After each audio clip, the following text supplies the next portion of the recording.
दर्शकों नमस्कार। इंडिया गठबंधन जिसे कि सत्ता पक्ष के लोग I.N.D.I.A. बोलते हैं, इंडिया गठबंधन के बारे में कुछ बातें करने जा रहा हूं छोटी सी संक्षिप्त वीडियो में। और बात करेंगे मुख्यतः बिंदु ये रहेगा बातचीत का कि क्या इंडिया गठबंधन बनने से पहले ही बिखरने वाला है। कुछ इसी तरह की खबरें मित्रों आ रही हैं महाराष्ट्र से और इसके बारे में संक्षिप्त चर्चा करेंगे। तो मित्रों जानते हैं, सबसे पहले तो अटल बिहारी वाजपेयी जी की पुण्यतिथि पर उनको सादर नमन करते हुए वीडियो की शुरुआत करूंगा। और बिहार के मुख्यमंत्री श्रीमान नीतीश कुमार जी भी दिल्ली पहुंचे हुए हैं। दिल्ली में अटल जी की समाधि पर जाकर उन्होंने श्रद्धा सुमन अर्पित किए। बहुत अच्छी बात है। अटल जी का गाहे बगाहे बड़ाई किया करते हैं नीतीश कुमार। ये अलग बात है कि अटल जी से उनको बहुत प्यार है लेकिन भाजपा से तकरार है। देखते हैं कि क्या गुल खिलती है ये प्यार मोहब्बत अटल जी के साथ नीतीश कुमार की। कहीं कुछ भीतर खाने में खिचड़ी तो नहीं पक रही। कहा तो यहाँ तक जा रहा है कि नीतीश कुमार जी की बिहार में चल नहीं रही। नीतीश कुमार जी को सरकार चलाने के लिए रोज लालू दरबार में हाजिरी देनी पड़ रही है और उनको ये बहुत पसंद नहीं है।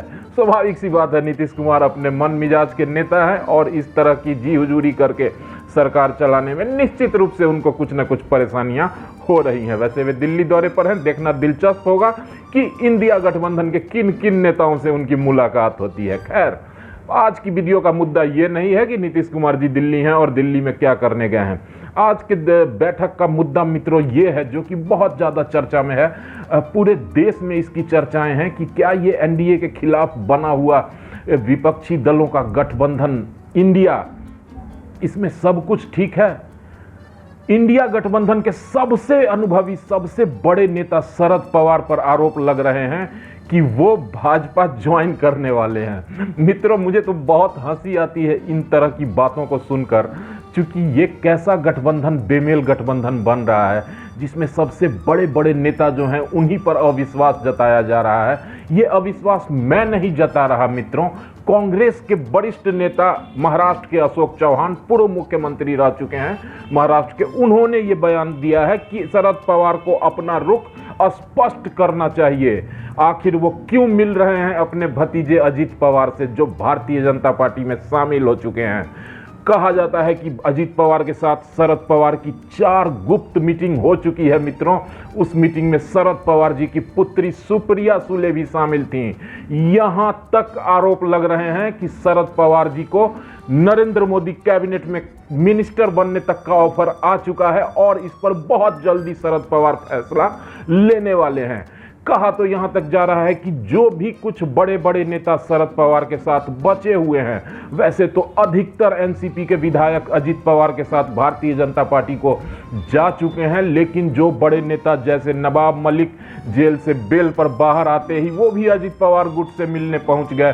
शरद पवार खुद अजित पवार से मिलने पहुंच रहे हैं। महाराष्ट्र में एक एनजीओ के कार्यक्रम में नरेंद्र मोदी जी का आगमन होता है और उस पर मंच साझा करते हैं शरद पवार। नरेंद्र मोदी के साथ शरद पवार जी की मुलाकात होती है।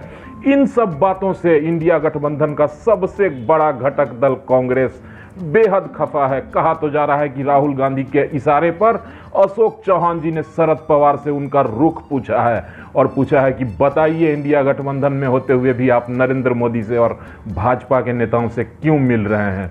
तो मित्रों, ये हाल है इस बेमेल गठजोड़, इस बेमेल गठबंधन का, जहां सब अपने अपने स्वार्थ के चलते इस एक मंच पर इकट्ठा हो गए हैं। किसी का कुछ राग, अपनी डफली अपना राग वाली कहावत चरितार्थ हो रही है इस गठबंधन पर।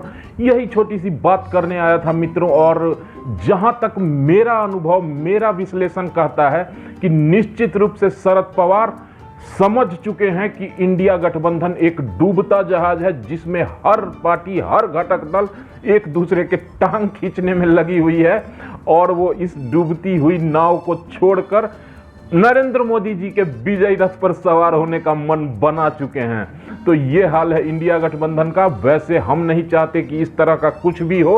निश्चित रूप से एक ऐसा गठबंधन देश में तैयार होना चाहिए जो सत्ता पक्ष को चुनौती दे सके। इंडिया गठबंधन ने प्रयास तो बहुत अच्छा किया है, देखते हैं क्या गुल खिलाती है। वैसे शरद पवार जी ने अपनी नेताओं की बैठक 20 अगस्त को ही बुलाई है। उसमें निश्चित रूप से उनका रुख स्पष्ट हो जाएगा कि वो क्या करने वाले हैं। और इंडिया की बैठक 30 अगस्त को मुंबई में है, उसमें भी बहुत सारी चीज़ें क्लियर होंगी। नीतीश कुमार जी के भी अरमानों को उस बैठक में देखा जा सकता है, उस पर विचार किया जा सकता है कि क्या कुछ अहम जिम्मेदारियां देने के लिए तैयार होते हैं इंडिया के घटक दल नीतीश कुमार को या नहीं।